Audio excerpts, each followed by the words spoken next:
start by welcoming everyone to the 2021 virtual Canadian High School Ethics Poll. Before we begin with our terrific lineup of speakers, and there are many and they are really, really first rate, I'd like to first welcome all the judges, the moderators, the teachers, family members, and most importantly, the teams for attending this year's event. Despite all the challenges this year's posed, these students and teachers found a way to persevere, staying engaged in the life of the mind and the world of ideas. To acknowledge their efforts, I'd love for us all to come together to demonstrate, in whatever virtual way is best for you, our congratulations to the finalists of this year's National High School Ethics Poll. Congratulations to all the teams. Congratulations.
Our team thought it would be pertinent to bring up the difference between polyamory and polygamy just right out of the gate. So polygamy is usually a religious situation where it's usually one man and with many women in a relationship that's not interconnected. But polyamory is, for most part, interconnected relationships. And it's also important to bring up how when you think of polygamy, you think of generally Mormonism, because that was part of their doctrine. But they decided that polygamy is against their doctrine because of the criminalization in like Utah and that sort of thing. So we have to bring up the fact that once we welcome polyamory into the public center, we also have to take polygamy with it. That point, once, as Anna mentioned, polyamory is brought into the public center, it's brought into the public's eye and view. They will likely associate it with polygamy, which in the past does not have a great reputation. It seems to be linked with manipulation, with cult-like behavior and whatnot. So it's imperative that as polyamory is legalized, polygamy, gains some ground, and we must have education starting at a young age, starting in children's health classes, starting wherever possible, to show the public that A, the difference between these types of relationships, and B, that polyamorous relationships can and are often completely functional, healthy living arrangements. Thank you so much, Christian. And just to build off of your point, we have to recognize that polyamory isn't new. It's something that's been here for centuries. For example, in indigenous communities, polyamory was the norm. Polyamory was used to help the communities with their chores and with families. So, for example, there'd be medicine pickers that go out into the forest to keep the family healthy, or there'd be hunters that could hunt for food to keep the family nourished, and there'd be storytellers that would tell stories to the children to show off the history of their culture. Therefore, it is, as Christian said, it is so important to educate people that polyamory has worked, and we need to recognize that.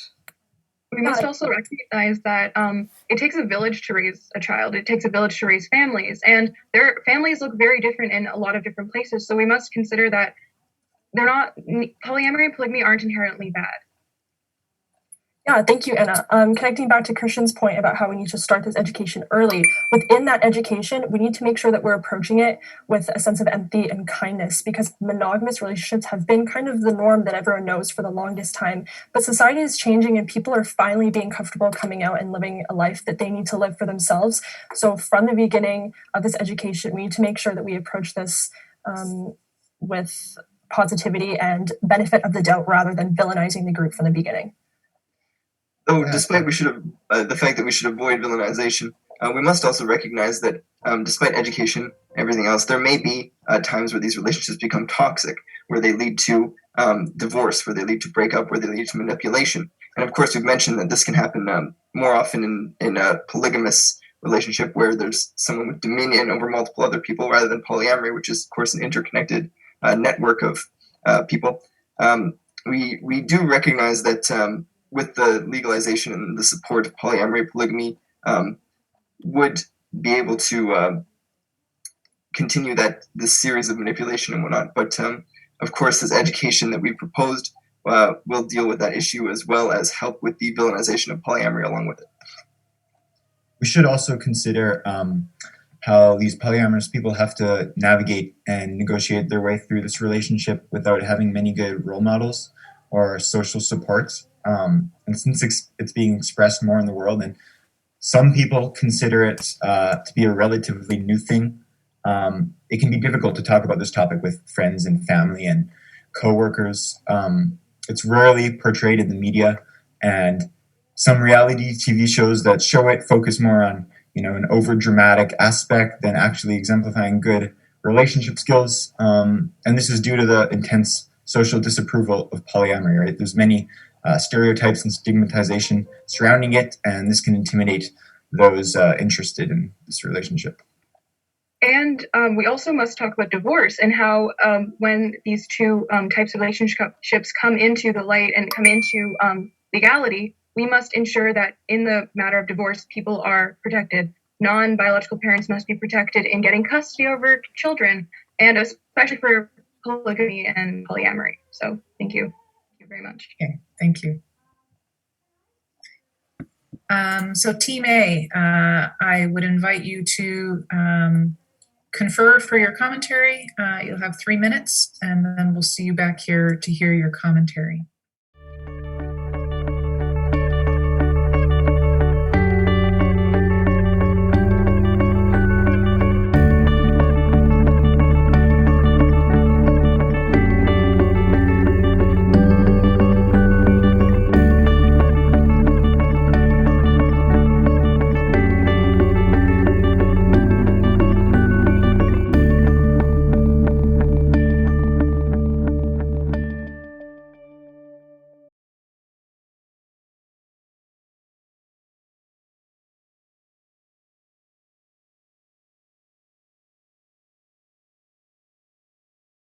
the media online and stuff like that.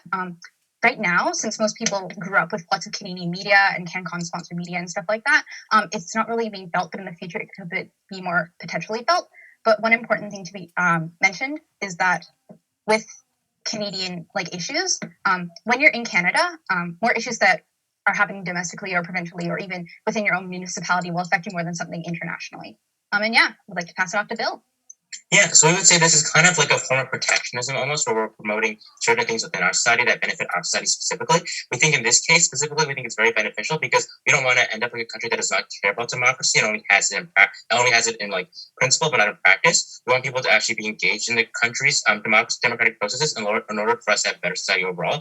And we think that the government has should have the authority to maintain that democracy as long as it's beneficial to most people overall. And we think that it's almost certain that through CanCon we can promote democratic ideals, promote people's engagement in Canadian values and Canadian democracy, essentially. Yeah? Great. Thank you so much, Team Ideal. So I'm now going to just set a 3-minute timer so that we can move to Kelvin's commentary.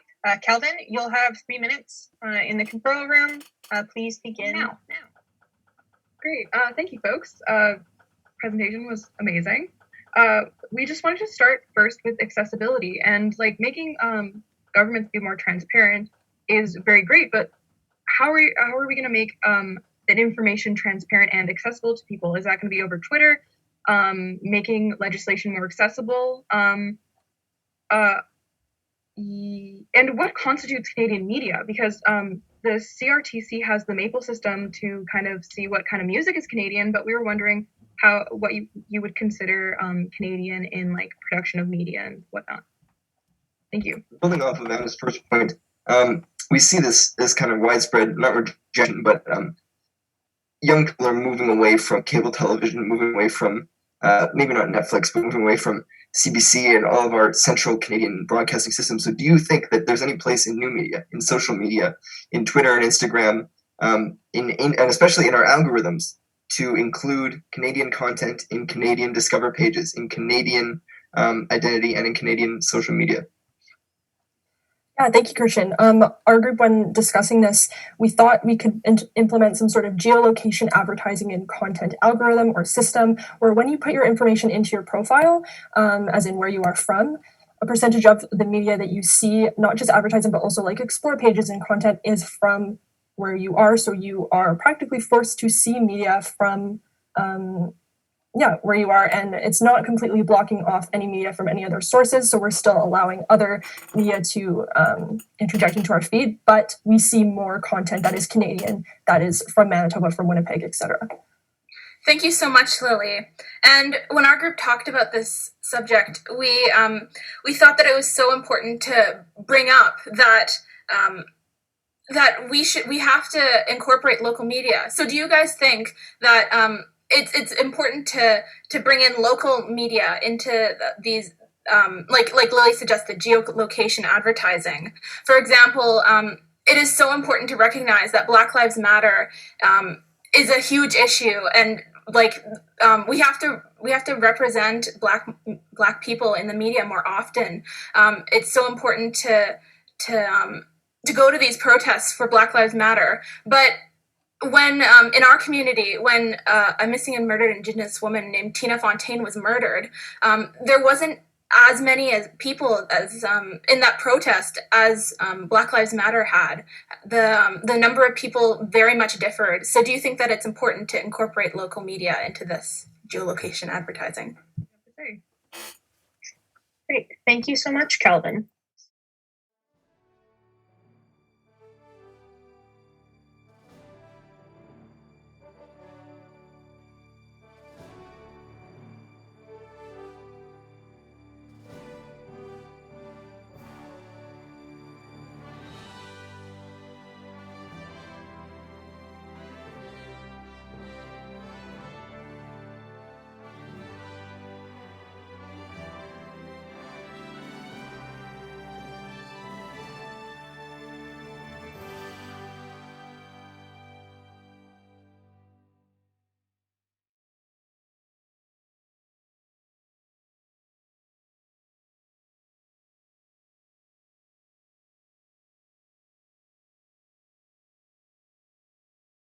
We still have one more judge to ask questions, so I'll just ask Judge Linda Connor to ask the last question.